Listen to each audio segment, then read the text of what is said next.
How to archive emails in Outlook. A great way to keep your inbox clean without deleting anything permanently.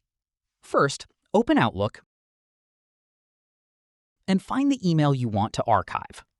The quickest way is to select the email and click the Archive button in the top toolbar. Just one click and it moves straight out of your inbox into your archive folder. You can also right-click on any email and select Archive from the menu that pops up underneath. Works just as fast. If you want to archive multiple emails at once, hold Control on your keyboard.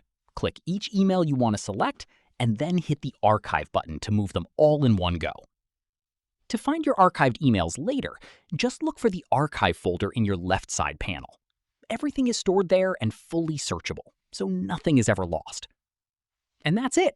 Archiving in Outlook takes just one click and is one of the simplest ways to keep your inbox under control.